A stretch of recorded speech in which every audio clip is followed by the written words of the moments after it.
session.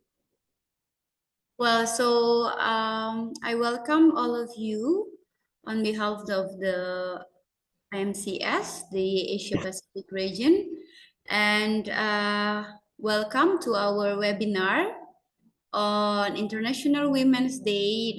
We commemorate the International Women's Day for 2024. This initiated by our working commission, the Women Empowerment and Gender Equity Commission, with the theme for this year. The global theme is Invest in Women, Accelerate Progress. But then on the reflection of the commission, we come up with the topic specifically for the discussion, our sharing tonight. It's Invest in Women, Engaging and Empowering Women and Young Girls. Of course, with the objective to promote, to encourage the women's and young girls' empowerment in society. And then we also, the purpose, aims to spotlight the importance of engaging empowerment women and young girls, and of course to encourage and to inspire more young people so to act for the empowerment of young women and girls in this era.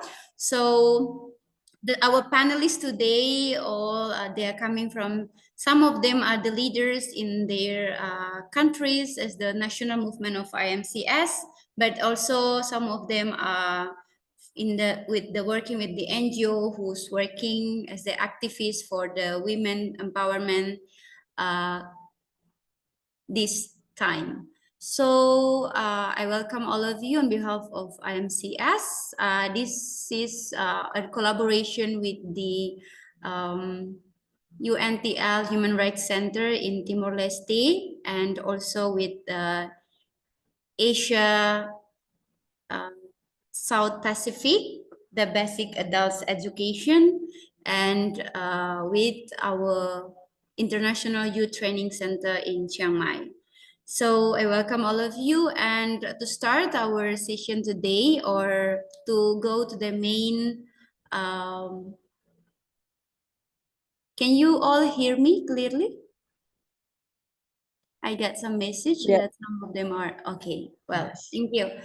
So yeah, I welcome all of you, and of course, a happy International Women's Day. Let's make this session, the sharing and discussion with the speakers, with the panelists, and all of you, the participants also, let's make it fruitful, insightful, and of course there is a call to action where we bring to our country, our local and community level. So now I'll welcome our moderator for today. We have Titi Maya Gale. She's from Nepal. She's part of the advocacy, the Pax Romana Advocacy and Campaign Commission in Asia Pacific region. She is actively part or engaged with the Women Empowerment and Gender Equity Commission and Skill and Training Commission. So over to you, Titi. Thank you. Hello, thank you, Berta. Thank you for the beautiful introduction. Hello, everyone. So I'm very happy to be with you all on the occasion of celebrating women.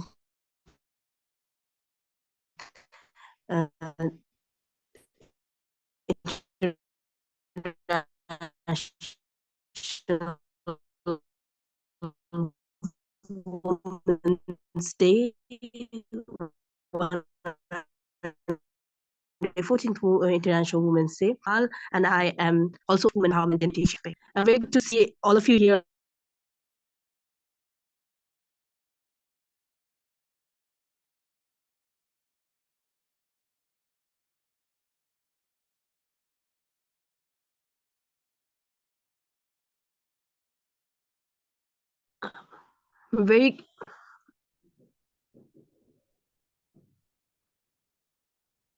So we have as our first speaker, Susmita Choudhury, who is the capacity support and advocacy advisor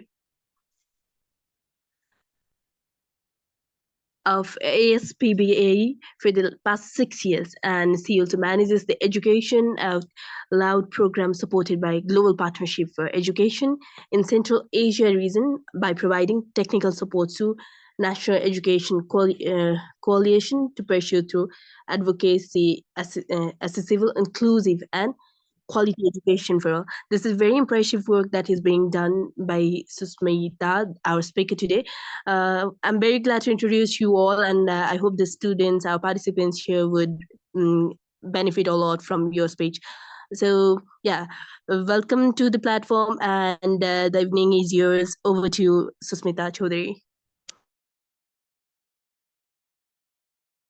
Hi, hello everyone. Thank you very much, IMCS, for giving me the opportunity to speak it's actually a sharing and also a learning experience for me to learn from each other. And this is a very good opportunity, especially just one day after the International Women's Day. However, every day is Women's Day, but of course, we need to also celebrate it for one day in the year. So, thank you very much again, IMCS. I will start with a very brief introduction about my organization. My organization, the full form it's called Asia South Pacific Association for Basic and Adult Education. It is a regional Asia Pacific regional network. We are headquartered in Philippines, and this year we are celebrating our 60th anniversary. So it's a 60 years old organization and dedicated to work on quality education, inclusive education, and of course with a special focus on education financing. We are, as I say, it's a network. So we have members all over in the Asia Pacific region. And apart from that, we also work through national education coalitions in 19 countries in the Asia Pacific region. And it is basically working through these national education coalitions for advocating on quality and inclusive education. So this is in very brief to talk about my organization. Thank you for sharing, because I was about to ask to share. My internet is not great today. Okay. So in today's in today's discourse, what I understand that we will be discussing about the theme of CSW 68 this year, which is investing in women. And I would try to talk about a little bit on like what have been the international commitments in the past so many years, which are related to gender equality and women's empowerment. And in spite of all those international commitments, where are we standing at this moment, and what are the challenges, and what we can totally do or engage together to take this forward? Because as the Sustainable Development Goals review that happened last year, it says that the progress of gender SDG on gender, which is SDG 5, is one of the main reason it has not progressed the way that it should be, and therefore the implementation or the achievement of the SDGs will take another 40 years. So 2030 is no way that we are going to achieve the 17 goals, but it will take another 40 years. And who knows, that time it was another 40 years. Maybe this year, when you do the review, we will see it will turn up to another 60 years. And gender is one of the major area, the goal 5, which is which acts as a very important important for our progress. Am I audible? Can anybody just let me know if I'm audible? Yes, you are. Okay, thank you. Can I request to go to the next slide, please? Thank you. So as I said, that there has been several international commitments. All of us, we know about these commitments, but I felt like maybe just to remind ourselves. So it all started talking about the gender equality or about women with the creation of the United Nations Commission of the Status of Women way back in 1946. And then we have the groundbreaking historical moment of the adoption of United Nations Convention on the Elimination of All Forms of Discrimination against Women, which is CEDAW, which was adopted in 1979. And then we have the Beijing Platform of Action in 1995, which is another groundbreaking document, and which the main agenda of that document was women's empowerment, aiming at removing all obstacles of women's participation in all spheres of public and private life through a full and equal share in economic, social, cultural, and political decision making. And then we also have the Millennium Development Goals, and then we got the Sustainable Development Goals in 2015, which have Goal 5 specifically for gender equality and women's empowerment. And 2015 agenda, which is the Sustainable Development Goal, it underscored that women who are safe, healthy, educated, and fully empowered to realize their full potential can transform their families, communities, and their economies and their societies as well. So we need to create a condition which will help them to achieve their full potential. These are just the few of those international commitments, and there are several more apart from those. For example, the International Conference on Population and Development of 1994, which is another milestone and which focuses on women's rights and women's empowerment, is not only approached from the perspective of universal human rights, but also it is an essential step towards eradicating poverty and stabilization population growth. So this was the first time it started talking about how women's empowerment is again linked with poverty alleviation. And then we also have UN Framework Convention on Climate Change, which has multiple references of gender equality and women's empowerment. However, can we go to the next slide, please? However, when we, next slide, please. Yeah, thank you. However, where are we now? As I started my presentation, that we are still, like today we are standing in 2024, and still we have female genital mutilation. Still we have like 1 out of 3 women face physical or sexual violence, and mainly from their intimate partners. It's 2024, and still there are countries where equal property rights are not yet recognized. So we are standing in this situation where women are still struggling. However, a lot has happened. If we look back 10 years or 20 years, we have progressed a lot, but not that what we were aiming at, considering those international commitments. So if we see on the right-hand side, the labor market. Now, what is happening if we look into the school enrollment, we will see that there has been a progress in terms of school enrollment. We will see that there are several female who are more staying into the school, who are studying further. The dropout rates of female are lesser in most of the countries, but it is not translating into the labor market, and there are several reasons for that.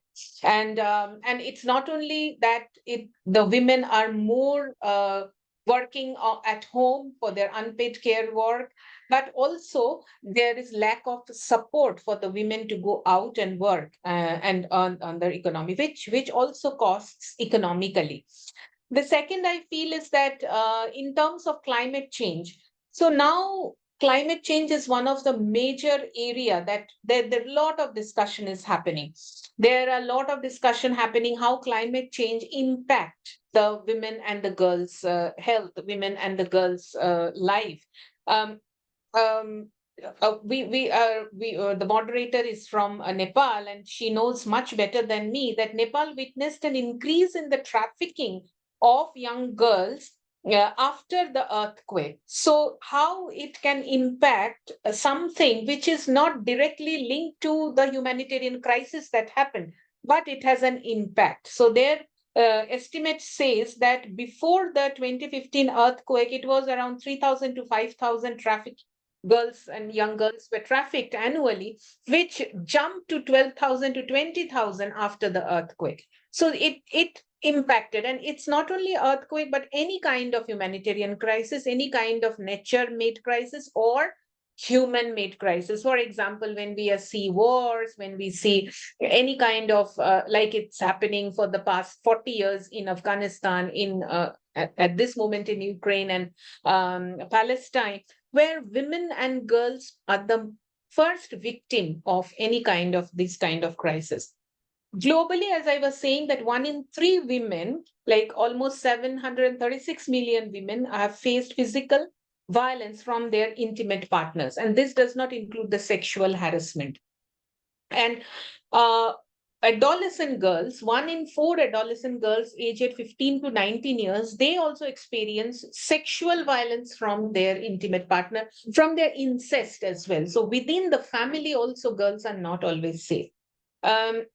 The pandemic, the COVID pandemic, it has also intensified the violence against women and girls. So, and UN Women has actually termed this one as the violence which has perpetrated, which has increased due to the pandemic, as a shadow pandemic. So in 2021, UN Women did an estimate, and 45% of women, they have experienced violence. 7 in 10 women think that physical violence has become more common after during the pandemic. And I work very specifically in Central Asia region, in Kyrgyzstan, Tajikistan, those countries where the education levels are quite high among women, but still we did work on gender-based violence in education, and we found that during the pandemic, there has been a huge returnee from Russia who used to go, the migrant laborers who came back to their base country, and they had no work. And what they were doing is that staying at home, and they were just beating their partners, or sexually or verbally abusing them. So it jumped. The whole violence against women during the pandemic jumped hugely. When we look into the laws on violence against women and girls, there are like 162 countries have passed laws on domestic violence, and 147 countries have laws on sexual harassment in workplace. But as you and me, we all know, we look into our own countries, the laws and legislation that are there in our own countries. The main challenge, at least I come from India, I stay in India, and of course, I'm sure Nepal will also agree, the main problem is in the implementation of the laws. And not only the implementation of the laws, but also how many women are actually seeking the help. The research says that 40% of women, they seek help who experience violence within their close community, within their own people, or like extended families. But only 10% they reach up to the police. So until and unless you reach up to the police, the chances of utilizing these laws are not much possible. Um, as I have written over there, that there is an also economic cost of the violence. For example, in Vietnam, out-of-pocket expense and lost learnings are nearly 1.41% of their GDP.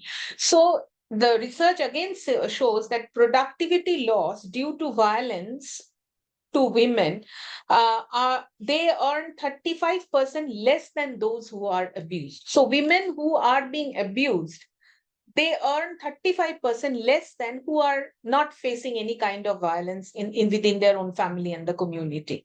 And the other thing is about the early marriage. Though in the past 2 decades, we have seen has been a decrease in the early marriage, but due to the pandemic, again, there are chances, and we are seeing instances where the early marriages, forced marriages are also becoming higher globally, and especially in South Asia.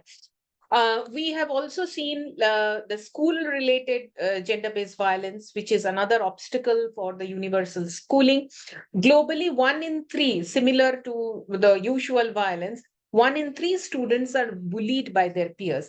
As I was sharing that ASPBAE, we did a very short project on gender-based violence in education, and we didn't restrict ourselves within the school system, but we also looked into the family and also in the community. And we found that it's within the school also, it's not only the students or the teacher and the students, but also lot to do with within the teachers. Especially in South Asia, we have a caste system, and this caste system plays a major role on to perpetrate violence, even within teachers and non-teaching staff. So different kind of dynamics works among where the violence has increased, the gender-based violence has increased, and how it is impacting the teacher, the student, and also whoever is related within whoever are related within the school. In terms of the another, I will say that the female labor force participation. Now, unfortunately, in South Asia at least, the female labor force participation is declining, and this is like which is it's a stark difference if we look into Southeast Asia or other parts of the world. But South Asia faces this very much, where the female labor force participation is declining. And there are several reasons for that. One is, of course, domestic responsibilities, their limit in the mobility, again, those social practices, the cultural practices, restrictions in the subset of jobs, like this kind of job cannot be done by women, this set of job cannot be done by women. So these restrictions are being made, and also lack of support. How the woman will go out and do the job when they have so much to take care within the family, starting from the family to children. There are no support system. The social protection system it's fragile, which can encourage the woman to go out. So we will see that a higher educated woman also is not into the labor market, because after a certain point of time uh, she decides that I have to take care of the family, which is again unpaid care work. And there are also economic and social factors which also drives for low participation of women. The human women has taking from all those, there are like 11 biggest hurdles that has been listed down, which are the hurdles towards achieving gender equality. And there are like the lack of women in leadership, poverty and lack of economic opportunities, workplace discrimination, intolerance, imbalance in unpaid care work, social norms and cultural practices, food insecurity. 24% of women, they experience food insecurity in their whole lifetime. Violence against women and girls, lack of like laws being implemented, legal barriers, lack of access to clean energy and sanitation. As I list down those 11 hurdles, you can connect them all with the 17 SDG goals also. So somewhere or other, how gender, how women and girls are included in all the 17 goals. Next slide, please. So when we look into, so these are, of course, the challenges. These has been the challenges for many years. Some new challenges are coming up, but at the same time, there are also opportunities that are coming up, new opportunities with the challenges. So as I said, that 162 countries having laws and legislation. So the barrier, the hurdle is the implementation of the laws. But still, the thing is, there are laws and legislations which is actually an opportunity. The diverse learning system. So it's, and especially after the pandemic, what we have seen is that it's not only offline learning, there is an online learning as well. However, there are challenges for women to access this online learning. For example, our member in India, they did a study where they saw like how the mobile phone is is always with the man in the family, or even if not the head of the family who is a man always, but sometimes with the male person in the family. So can be like the woman is unable to access the smartphone to study or to access information, because it's only one phone in the family, and that is with the male member of the person. But still, there are opportunities. There has been diverse learning opportunities that we are seeing. Skills education is something coming up very hugely, and especially Again, I will give an example of one of our member in India who are focusing on non-traditional livelihood skills. So whenever we talk about skill education for women, it's either beauty parlor or tailoring or so some very stereotyped one. But they are trying to look into like, okay, we will train the women as drivers. And we have examples where those women who have been trained as drivers are now actually driving government buses in Delhi.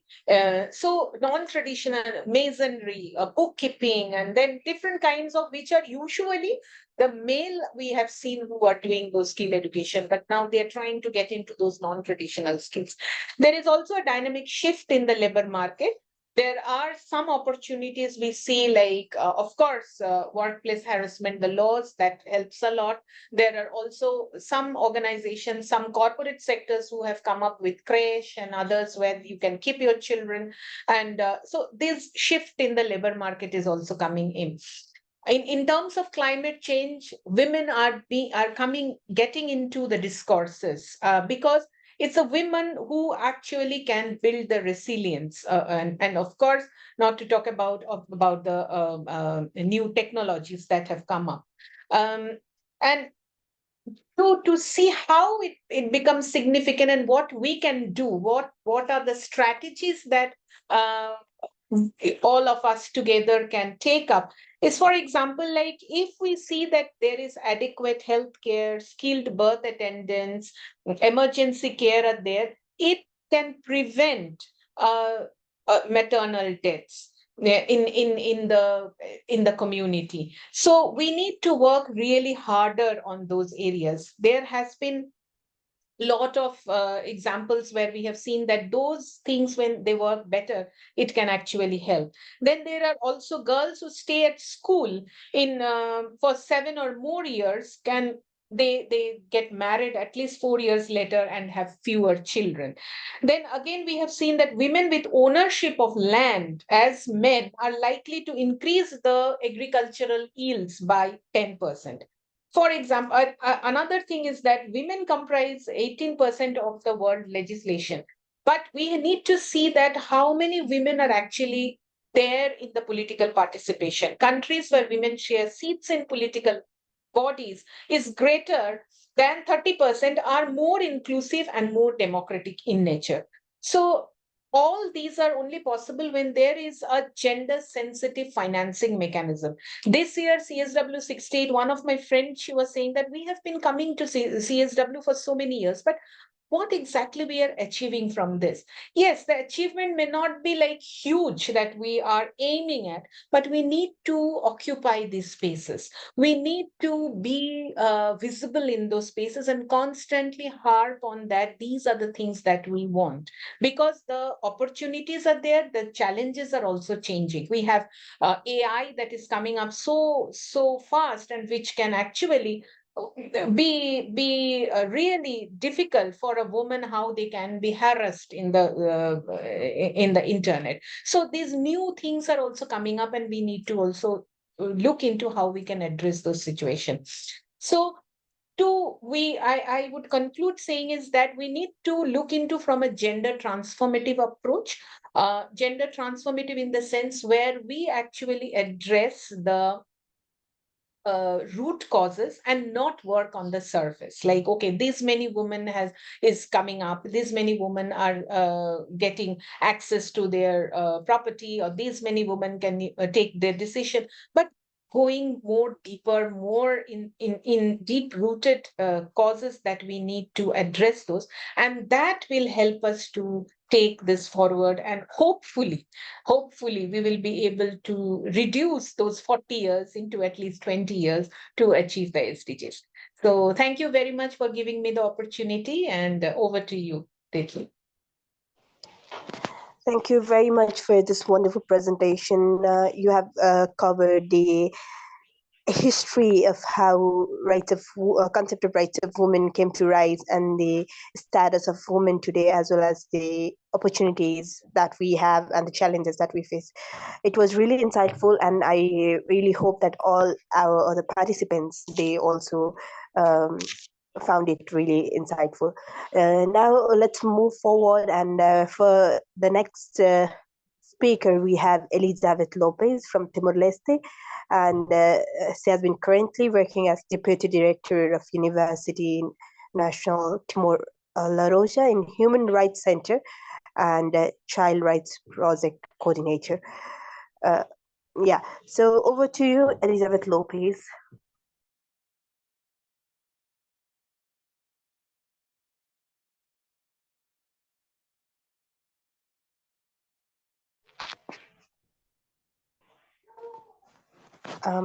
We have Elisabeth here with us.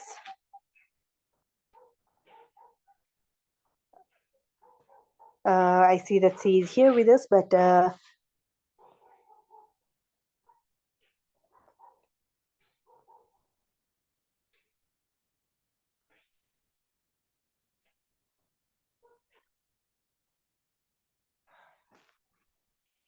um, hello, Elisabeth. Seems like there has been some technical difficulties on Elisabeth's side, and she has left the Hello? chat. Oh yeah, back. Over to you. Welcome. Can you hear me?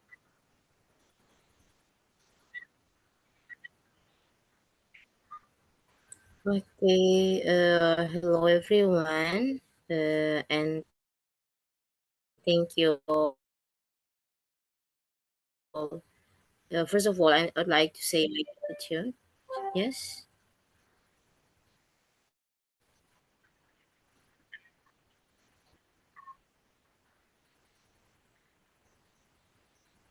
can you hear me? Can you hear me now? Yes. Yes, very clear. Okay. Yeah. Okay. Sorry. Yeah. So, first of all, I'd like to say thank you to IMCs for this opportunity for me to, for tonight, to, of course, to learn and also to share with you what I had. And for this, like the topic that was given to me from the IMCS is the challenges facing by women and girls globally. So, as I remember that the last speaker, Mrs. Susmita, I'm sorry, already mentioned some of these challenges already, but like I will focus more, like I will divide it to into three perspective. So I'll focus, first of all, I'll go with the challenges that facing by women and girls globally, and then I'll go through it regionally, and I'll focus more on locally, I mean, in Timor-Leste. I don't know if I can share my screen. Uh, see if I can share my screen here. Okay.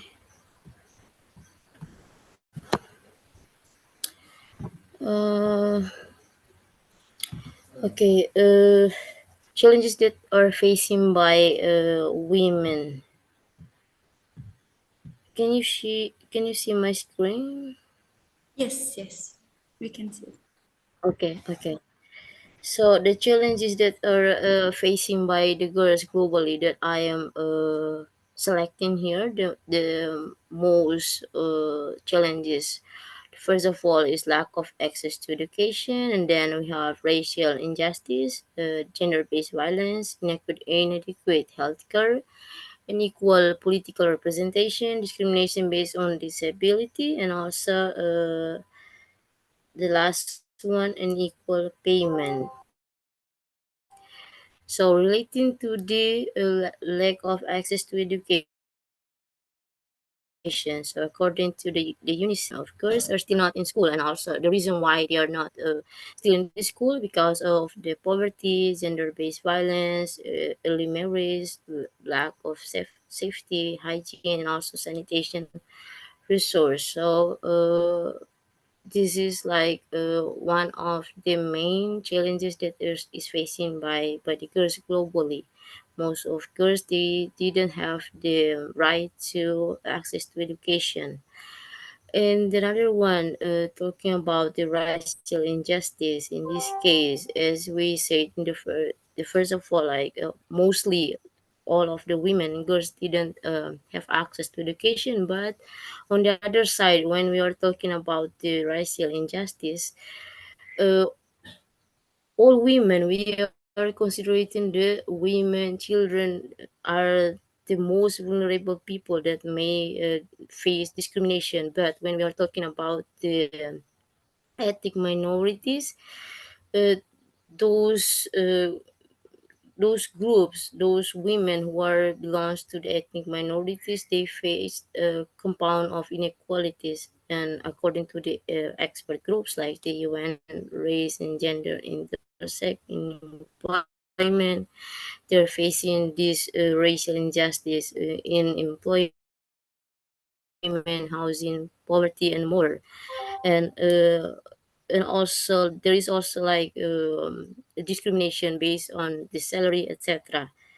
The another thing, moving to the gender-based violence, as I said before, that when I see the presentation of the other speaker also mentioned about these things. So according to the expert, over one for three women and girls experience some kind of violence during their lifetimes, and the risk increased during the conflict, natural disaster, and other emergencies. And related to this gender-based violence, the most case that happen is that those girls and women, they are facing the gender-based violence by their intimate partner. And around 1 in 4 women have experienced physical and or sexual violence from their intimate partner. And also, uh, while anyone can experience gender-based violence, but like the most vulnerable people who vulnerable group that are facing this gender-based violence, most related to ethnic minorities, young people, older women, refugees, and also the LGBTQI plus people. And the another challenge that is facing by women and girls globally, in this case, the inadequate healthcare. So, according to the World Economic Forum, there are persistent gaps in research and treatment for things that is affecting women, such as maternal health care, and this leads to worse health outcomes for conditions that should be treatable and preventable. And these things also, after that I will go through the regionally and locally, and we can see that it also happened in here. And an equal political representation. So according to the survey conducted by Pen International, women still feel consistently excluded from politics. And during this survey, half of participants who participate in this survey, they say that they felt like it wasn't okay for girls and young women to be involved in politics. And 90% say that they had been actively discouraged from getting involved to the politics. So this is like uh, they are feel like it's because like they're feeling discouraged of being to participate in politics, and they think that this is something like normal, that girl or women cannot participate in political things, or this is normal that the most how to say, the most percentage in political representation should be men, and not women. And another thing is the discrimination based on disability. So we are saying that women, children, and like person with disability are the most vulnerable people that are facing discrimination from the others. But in this case, the women with disability are, according to research, more than 2.5 times more likely to experience sexual abuse by an intimate partner than women. We are also talking about mental disability. So like women with mental disability mostly like are suffering sexual abuse by other men, by other person or without disability. And the Human Rights Watch estimates there are around 300 million women with mental and physical disability in uh, mental and physical disabilities. And in low and middle income countries, women represent 75% of people with disabilities. Women are more likely than men to become disabled and face increased discrimination due to the intersection of their gender and disability. So as I said, there was like the 7 points that I identify as a challenge facing by women and girls globally. Now I'm moving to the I'm sorry, I forgot about the unequal payment. So there's also one challenges that are facing by girls globally. In this case, the unequal payment. And according to the International Labor Organization, there has been some progress, but gender wage gaps still exist and are widening in certain jobs. And also these gaps we can't blame on educational difference, which in in most countries men still earn more than women, and the factors include the gender job segregation. Like in this case, women tend to dominate jobs with lower salaries and adjust pay practices. uh, mm, and challenges facing by women and girls regionally. So in this case, I am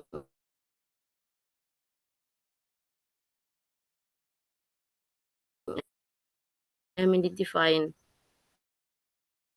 some challenges, some points that I am considering as the challenges for the girls, for the women. And these challenges happen is South Asia, like had a patriarchal system, and in where in the family, normally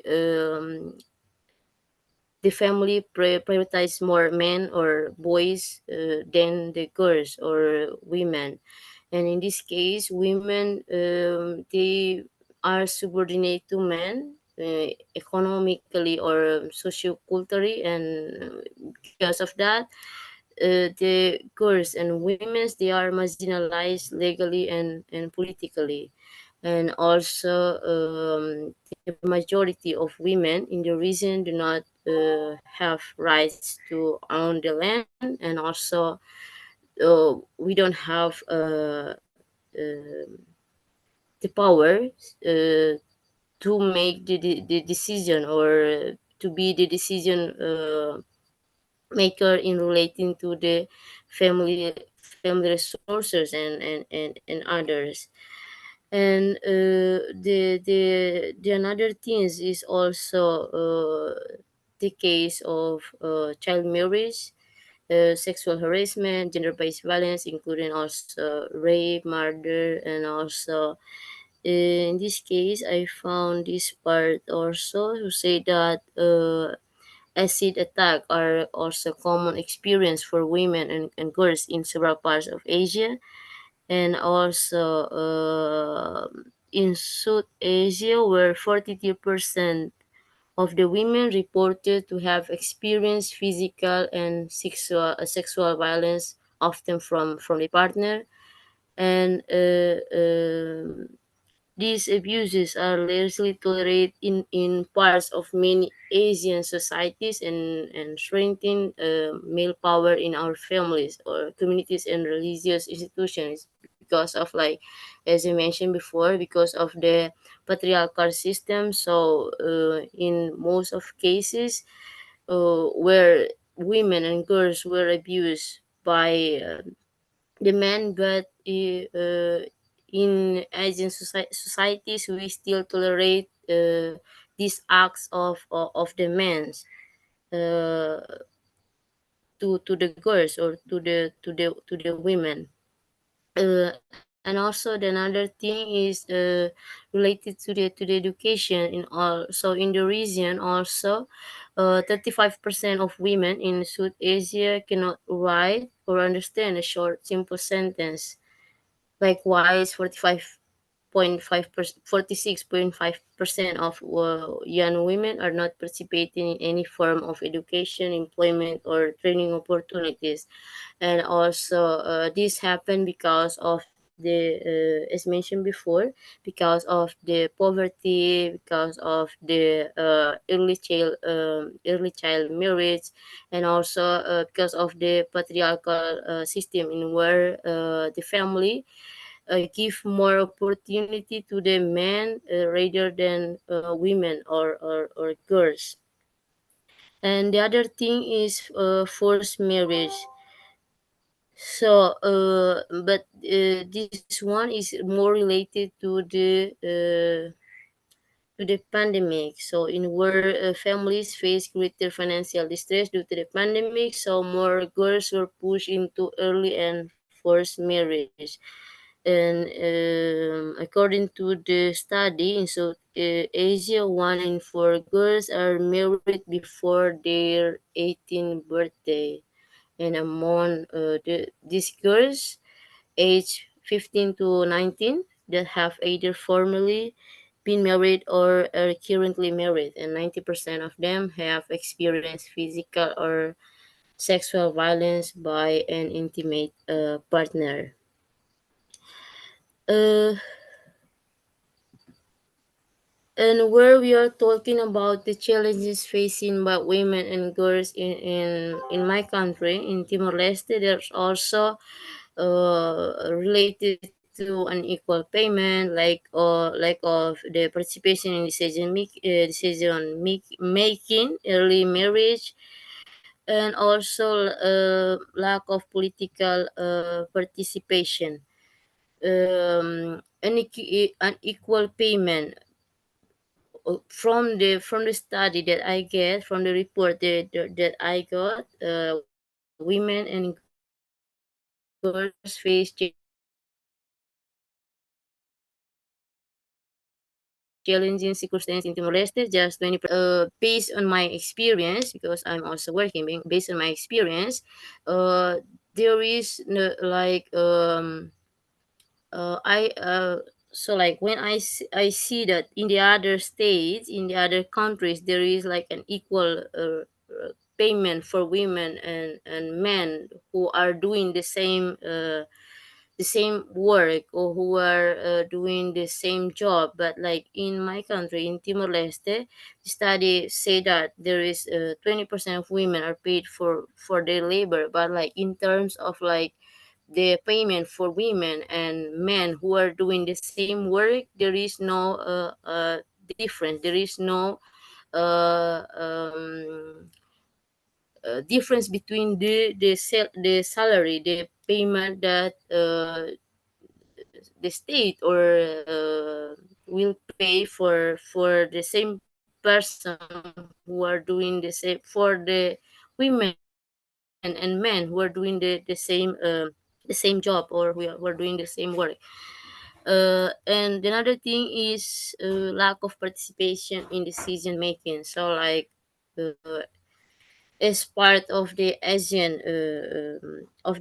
countries, so Timor Leste also still have the strong patriarchal culture in where like mostly the part of the country still use this patriarchal culture, and only men who can make the decision, and women don't have like a voice. Women cannot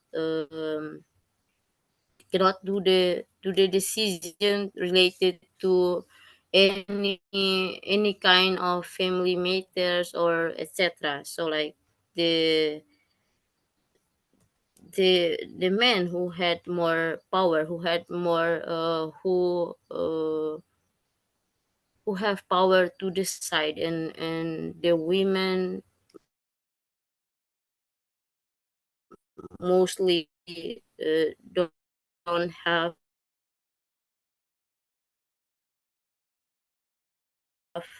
this power to decide in I think only some parts, but like in my patriarchal culture. And the another thing is early marriage. So this thing happens in Timor Leste, and one of the factors that cause this kind of issues because of also like in Timor Leste, we don't have the sex education. I don't know how the other calls it, but we don't in like in school we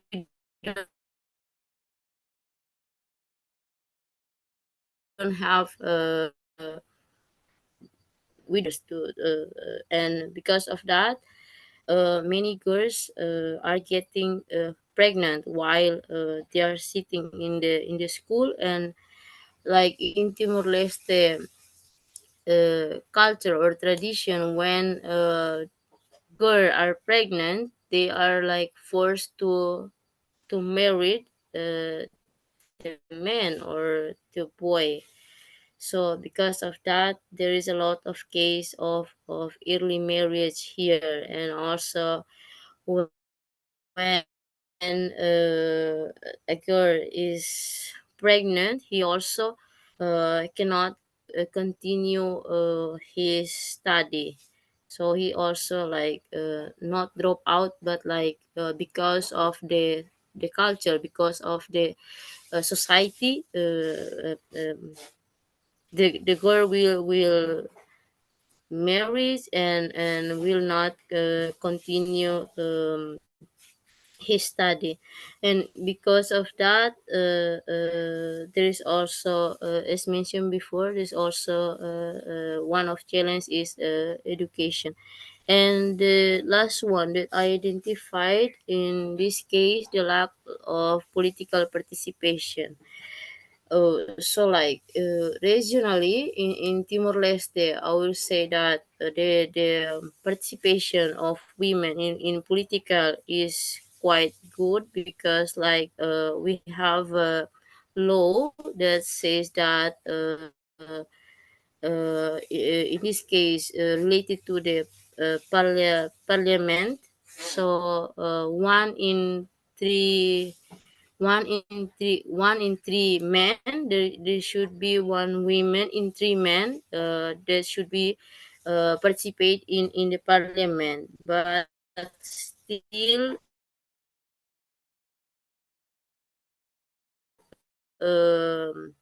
they still not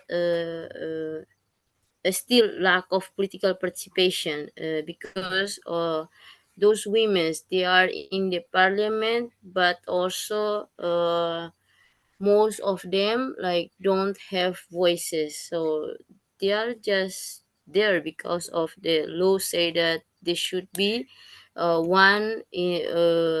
if there are three men, should be one woman. And because of that, they were there in the parliament, but mostly they don't have the voices.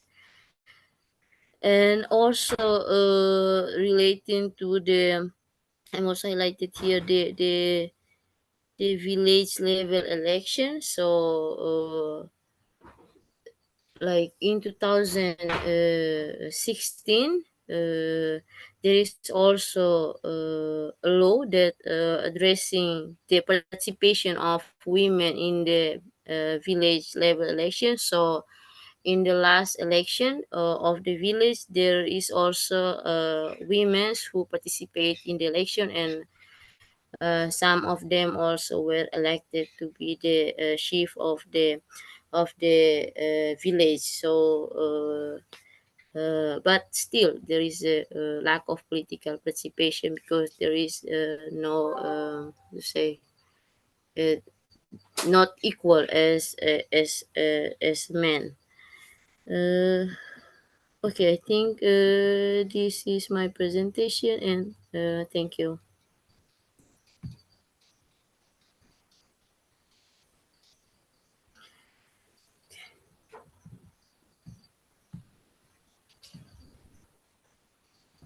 Thank you so much, Ms. Elizabeth, for your presentation of story sharing, uh, especially to link in the challenges that happening regarding the women's and girls empowerment from the global to the regional, and the implementation and how is it in Timor-Leste context. So thank you very much for that.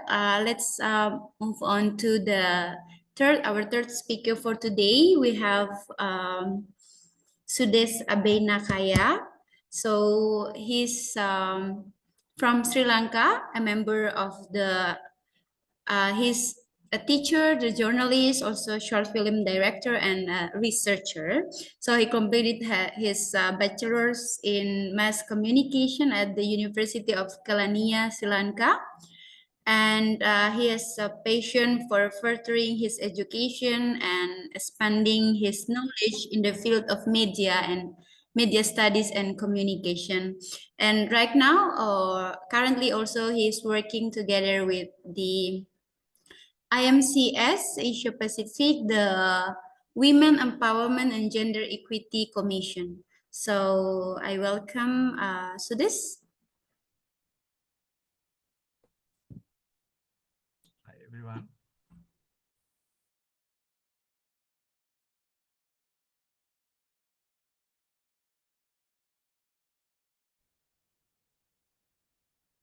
Good evening everyone. First of all, I would like to thank you for this opportunity and say hello. My name is Sudesha Vinayaka and I am from Sri Lanka.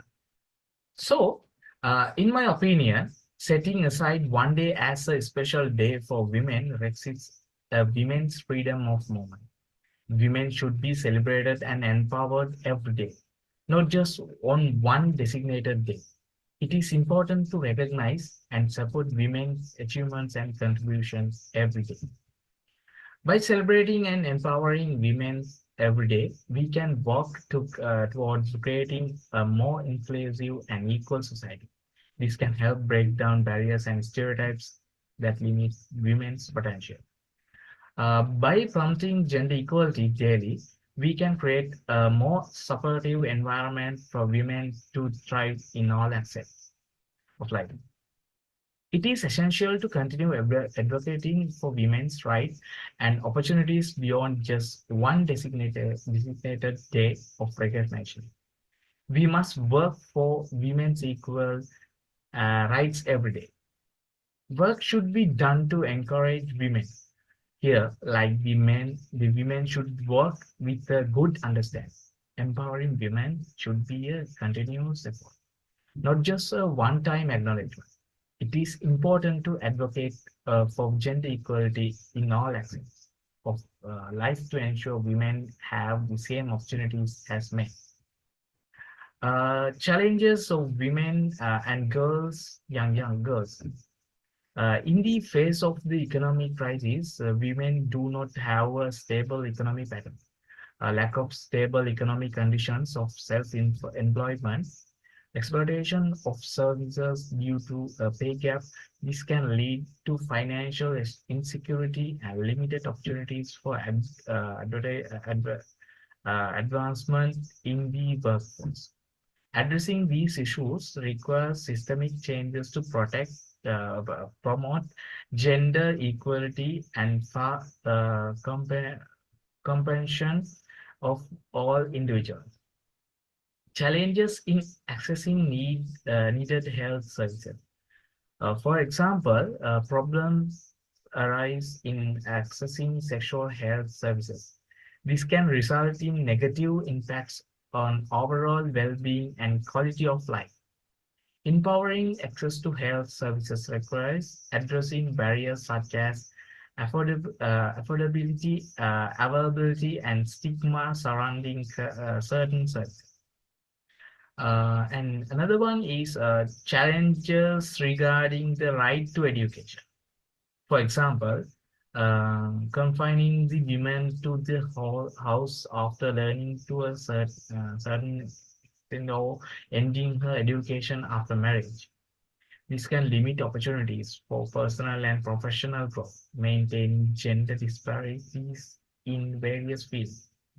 Addressing these challenges involves promoting equal access to education for all individuals, regardless of gender. And another thing is the evaluation of women by the media. For example, the stereotyping of women, the glorification of the female body and the determination of the female form, representation of women as a sexual objects, and upholds negative gender norms and cultural expectations that can restrict women's prospects. It is crucial to challenge these portals and advocate for more diverse and empowering representation of women in the media. However, due to the economic, political, and social cultural factors in the world today, women are still devalued and suppressed in a male-dominant society. It is crucial to address these systemic issues and work towards creating a more equitable society for all genders. By advocating for women's rights and opportunities, we can strive towards a more inclusive and just world for anyone. We must continuously focus on issues such as women's rights, women's human rights, and poverty reduction.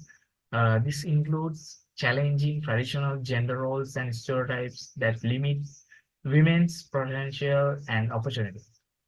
By prompting gender equality, we can create a more diverse and prosperous society where everyone has the chance to thrive. At last, what we can do? Just posting on social media is not enough to speak up for women's rights. It is also important that we use it in practice. This can involve supporting organizations that work towards gender equality, participating in events, participating in events and marches, and actively listening to and amplifying the voices of women. Taking concrete actions in our daily lives is crucial to make a meaningful impact in the fight for women's rights. Investing in women and the girls is not only a matter of gender equality, but also a smart economic decision. Empowering women and providing them with the opportunities for education and leadership can have a ripple effect, benefiting families, communities, and economies. By focusing on engaging and supporting women and young girls, we can create a more equitable and prosperous society for all. By breaking down the barriers and promoting gender equality, we can unlock the full potential of women and girls, leading to increased innovation and productivity. This investment in women will not only lead to individual success, but also contribute to the overall growth and development of society. As the years pass, the world has experienced remarkable progress. Women have moved out to domestic spheres and have created space for themselves universally. They actively contribute to the social, economic, and political sector. Therefore, on International Women's Day, let's celebrate all the women who are fighting their either their own battles or the collective battles for future empowerment and gender equality. And thank you all.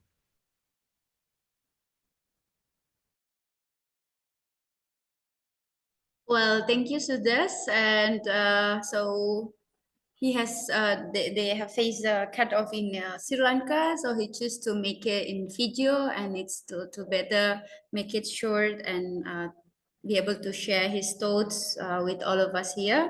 It was a nice sharing and encouragement.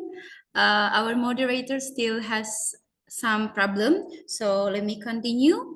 So again, thank you, Sudes, and we will going through our fourth panelist for today.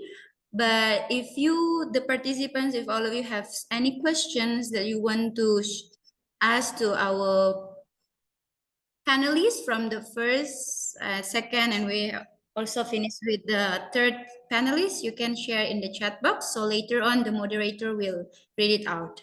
Well, we will welcome our four panelists for today. Tri Natalia Urada from Indonesia. She's president of the Union of Catholic University Students of the Republic of Indonesia, or PMKI, and she's currently pursuing her master's degree on marketing communication at Business University. So over to you, Tri. Yes. Yeah.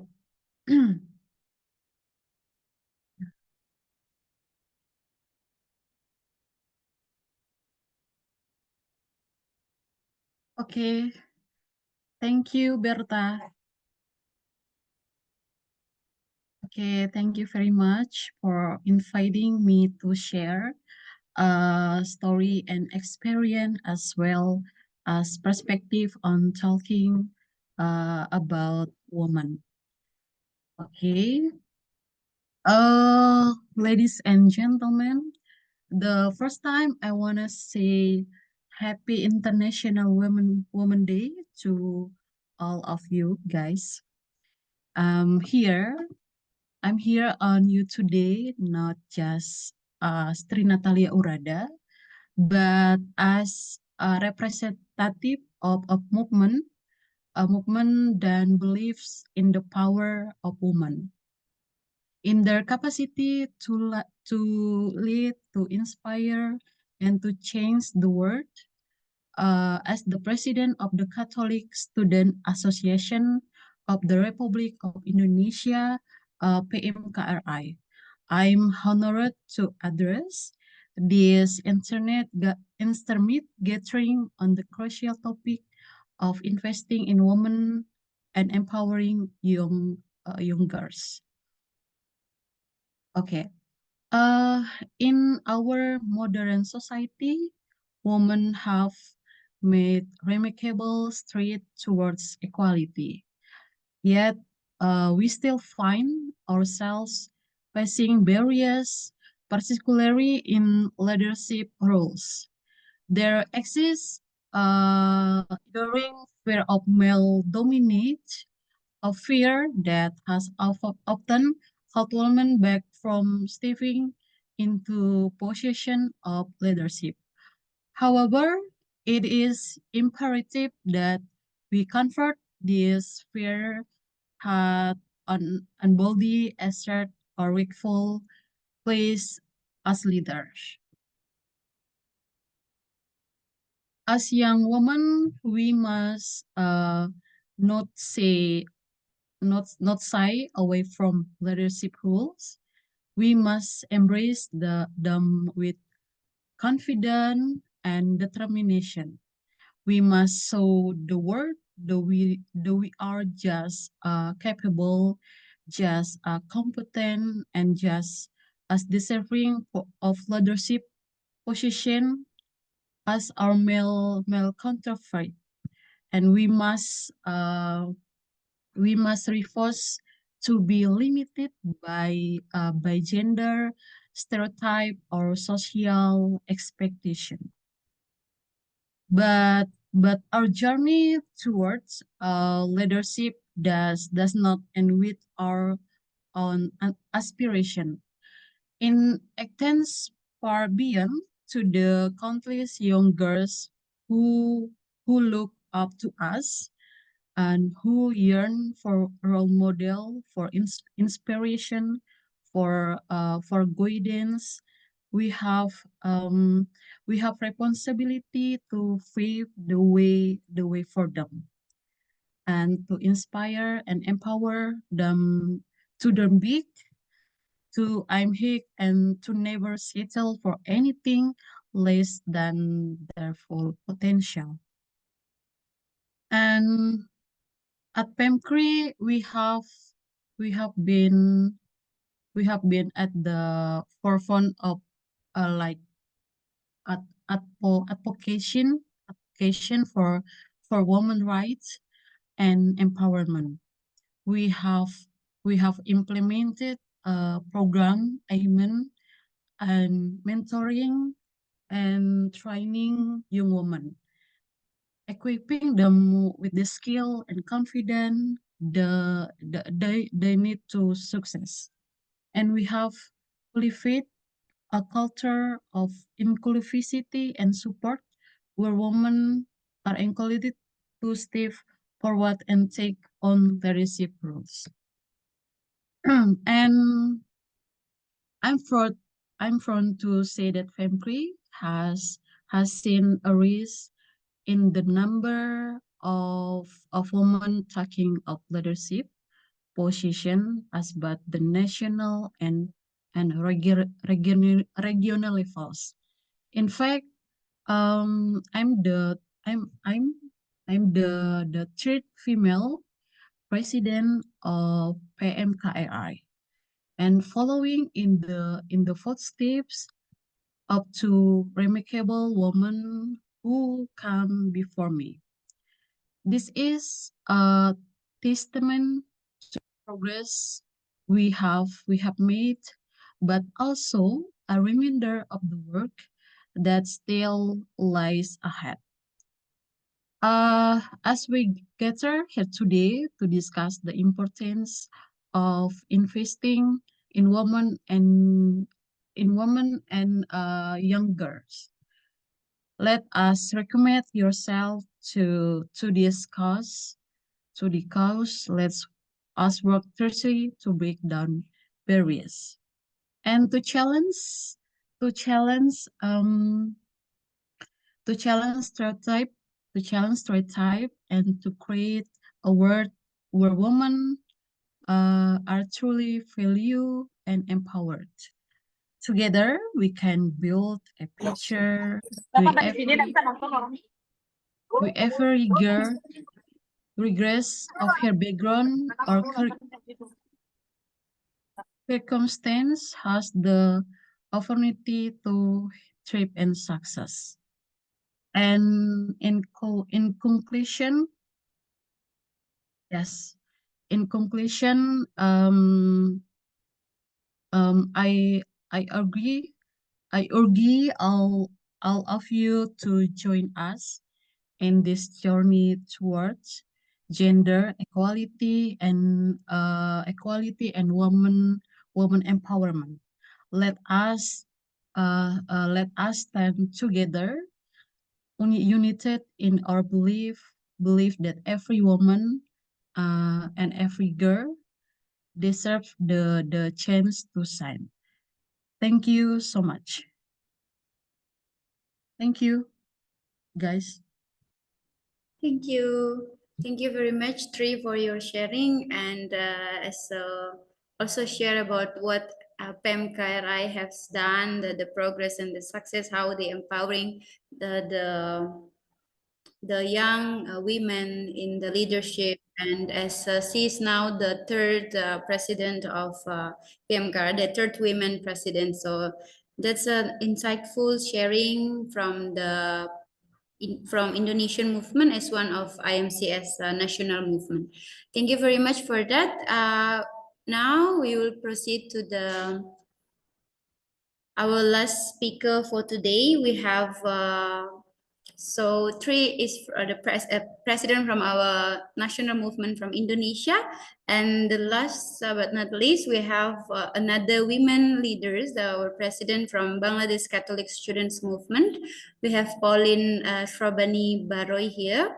So she will also share with us her her thoughts, especially also for the journey and how the BCSM and also the context and of the women empowerment in Bangladesh. So I welcome you, Pauline.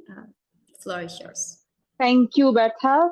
I will try to share my thoughts in 2 sections. First of all, I will share the context of Bangladesh Catholic Students Movement, BCSM. Then I will share the journey of Bangladesh as a journey of the female persons or female leaders. First of all, I will give a short description of BCSM. BCSM, the full form of BCSM is Bangladesh Catholic Students Movement. The journey of BCSM, it's almost about 34 years. And BCSM works in 8 dioceses, and we work in 3 levels, in unit level, in diocese level, and in national level. So in the female participation is noticeable at each level of Bangladesh and BCSM.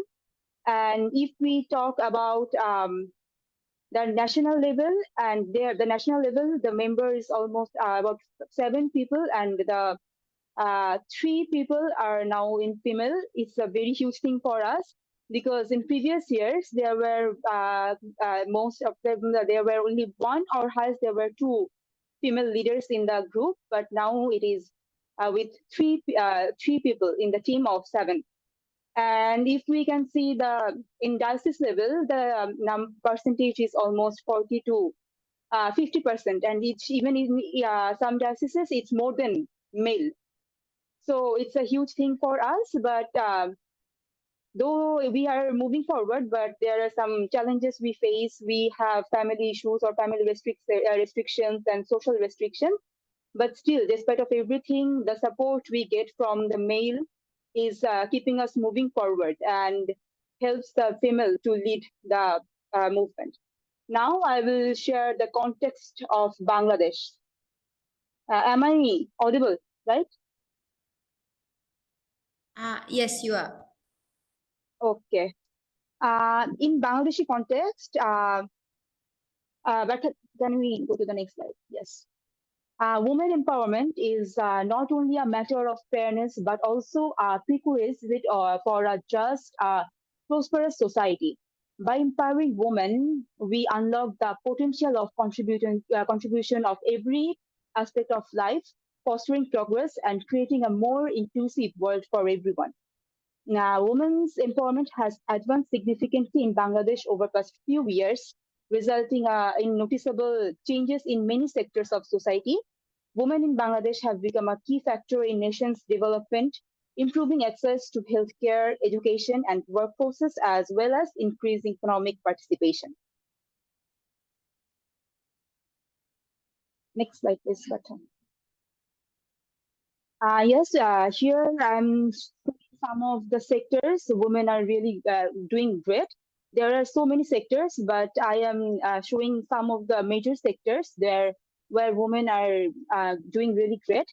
First of all, in education sectors, the literacy rate among women in age of uh, 15 to 25 has increased to 95.8 in recent years. If we see our secondary levels or higher secondary levels, the number is almost 50%, or in some years, the number is almost more than 50%. The participations of the women in the exams. And then in workforce, the female labor force participation rate is 42.68%, which is still significantly lower than men, but it's increasing day by day. And then if we talk about political sectors, women holds 23.2 of the seats of the national parliament. Furthermore, it is increasing day by day. And if we talk about the the national person. Next slide. Yes, here I'm showing the contribution of our economy. The major sector of our Bangladesh, the garment factories or garment home textile, we can say that we get a huge number of foreign. We earn a huge number from this sector, and a huge number of girls work here. And especially in Dhaka, there are a huge number of female girls working here. And then it's printing and handicraft. We may all know that Bangladesh is based on farming actually, and the girl usually works in the farming or other household works. But in the evening, yeah, and their free times, they do handicrafts, and by working this, they earn almost 69.4%. Then they work on agro-based, which is 3.2%. Then a huge number of female workers, especially we can say that indigenous females are working in parlor. Especially in Dhaka, they are being independent by working in parlor, and they are earning almost 4.8%. Then it's food and others, totally it's 100% of the economy. Next slide, please. Here I try to show some of our female leaders of Bangladesh. First of all, it's Sheikh Hasina, our Prime Minister of Bangladesh. She has been our Prime Minister since 2009, and till now she is our Prime Minister and leading our country. And then it's Shirin Sharmin Choudhury. She is the first lady speaker of Bangladesh, and she's still our speaker of our national parliament, and she's working since 2013. And then Ivy Russell Hawke. Ivy Russell Hawke is the founder of Maya in 2011, and she is a blogger where she says about the hurdles the mothers usually faces, and they try to give, and she tried to give the solutions of those problems. And then Bibi Russell, she is a fashion designer and former international model, and still she is trying to take the Bangladeshi clothes or Bangladeshi culture into the international level. And next slide. Okay.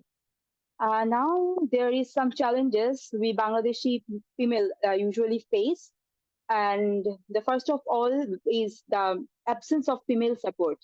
Usually we don't get much support, especially in rural areas.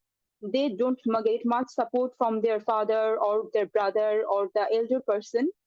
So it is a huge issue, and then it's usually taken as a burden. A girl or a female is taken as a burden in our country. It's a very normal and a very genuine issue in our country. And then it's the lack of access to income in generating activities, especially in rural areas. They don't have much accessibility to work in the income generating activities, and then the overall social restrictions.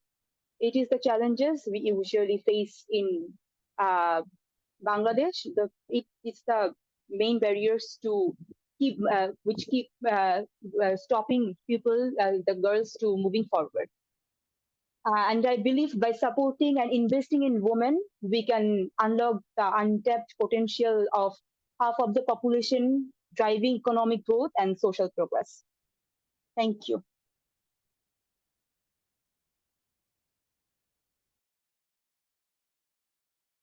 Okay, well, thank you, Pauline, for your sharing, especially to the Bangladesh context. And yeah, as we know also you are now a leader as the women's leader for the BCSM. So yeah, we start a bit like 5 minutes late, so we almost at the end of this program. But then let me open for any questions. If there is any questions from you, from the participants, one or two questions to any of the panelists to be maybe to discuss, or not to be like to share. to answer your questions. If you have any questions, you can just unmute yourself and make it short as to which panelist.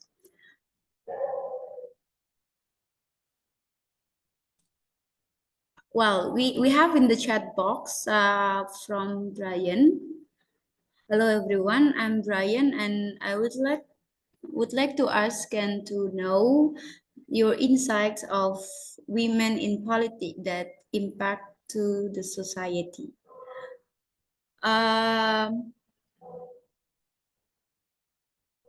Okay, so for this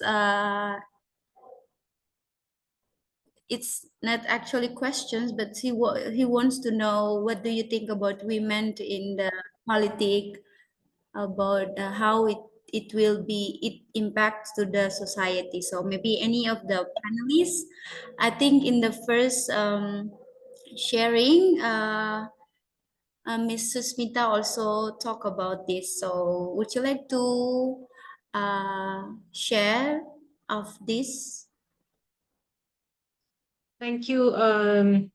But basically, what during my presentation I was sharing about that there has been several researches which shows that the countries where women share seats in political bodies and which are greater than 30% are usually more inclusive, more egalitarian, and more democratic. So the way the women are there in the political bodies or in their political participation, if it is more than 30%, it ensures that the whole process, the policies and the implementation are more inclusive and more democratic in nature.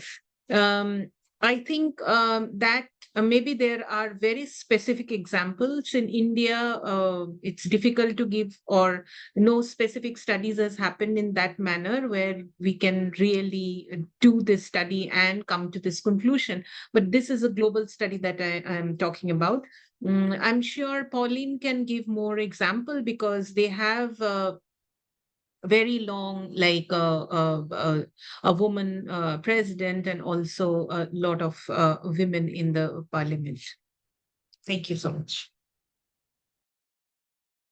Yes, in Bangladesh, I already shared that the woman holds 23.2% seats in national parliament and the highest percentage of South Asia, I guess, in Bangladesh. Notably, in 23% of numbers in local government bodies are now in women, and amounting to 15.7.0 elected women. This positive development signifies a step in the right direction, but also there is work to be done, ensure inclusivity at all levels of government. Well, thank you. Thank you for the sharing, Mrs. Smita and Pauline. I wonder if any other Sudas or Tree or Miss Elisabeth, I think we lost her, would like to add more about this. Hello? Yeah. Yes, I want to answer a question Yes. from Brian. Yeah? Yeah. Brian. Okay. Would like to ask and to know your insight of women in politics that impact to the society. Um, Women participation in politics can have significant impact on society, and including promoting gender equality, advocating for women's rights, and addressing issues that affect women and family. In the case of Indonesia, women have made strides in political participation, although challenge remain. one One significant development is the implementation of a gender quota system where political parties are required to allot a certain percentage of their candidate leads to women. This has helped increase the number of women in Indonesia legislative bodies such as the People Consultative Assembly, like MPR, the People Representative Council (DPR), and the Regional Representative Council. And however, despite this advancement, women in Indonesia politics still face various obstacles, including cultural and societal barriers, limited access to research and education, as well as gender-based discrimination and stereotypes.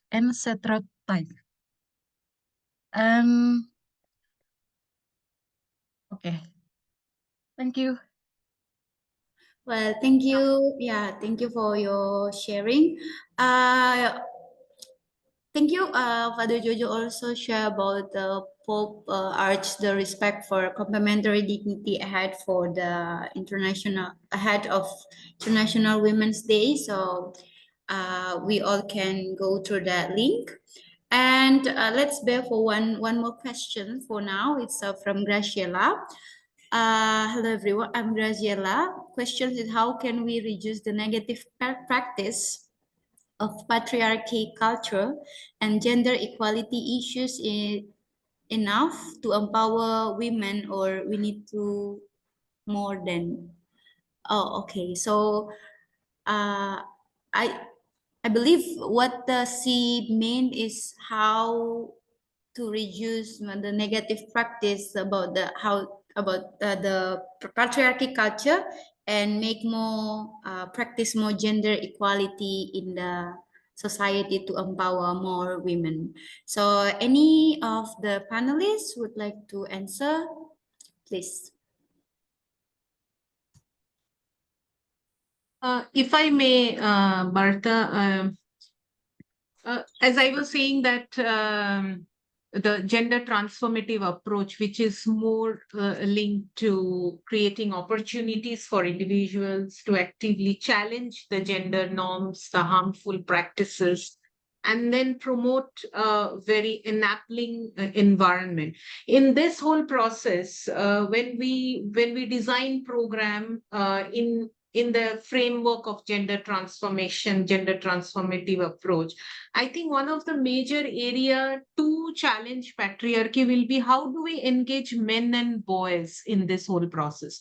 We keep on having programs for gender equality, which are very much focused to women and girls, and of course, LGBTIQ community.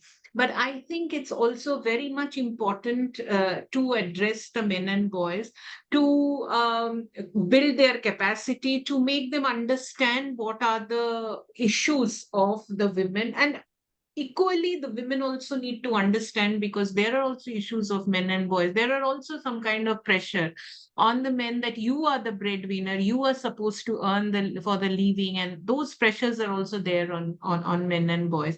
So engage with them and work with them to become advocates, work with them to become partners in the development, and also to share power and the privilege, making them understand how the privilege that they are getting, and it has to be equal. It has to be a power balance. Yeah, so that's it. Thank you so much from my side. Thank you. Well, thank you very much for, I think, I hope that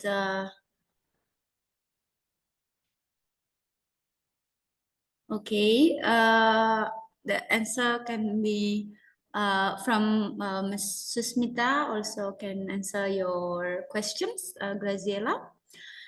Well, there's so Darren Sudes, you don't see the Sri Lanka women have the freedom as other countries. Well, are you be able to talk? I mean, to connect with us, Sudesh, or would you like to answer the questions very quickly for Mr. Darren? Yes, Darren was right. But Sri Lankan, in this situation, Sri Lankan government and the cultural and the society uh, have so much freedom for women. So that's depend the situation.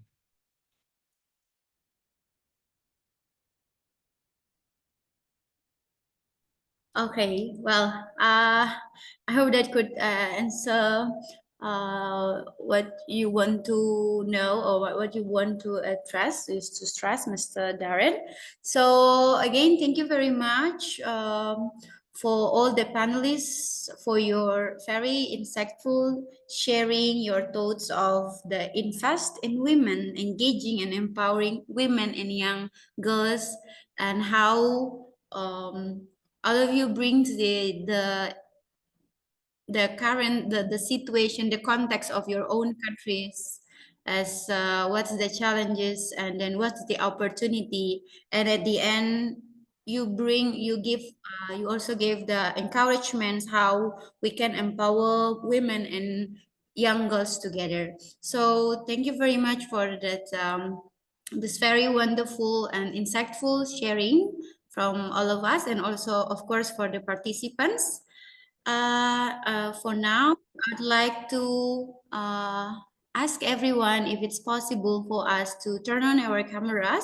We can, though some of us, some of the participants, they are having others, I mean, they are already left, but let's take this moment where we get to learn and unlearn, to share our thoughts and our ideas of women empowerment.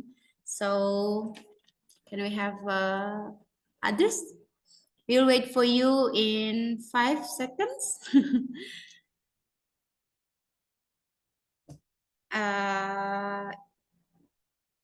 If you cannot turn on your camera, please use the reaction and show heart. Like use the heart reaction as mine. No, yeah. Well, let's take a picture of this. Okay, others, some are coming. Okay, well, let's wait for others. Yes, Graziella, Brian, Pinoy, Matilda, and Jane, Roberta.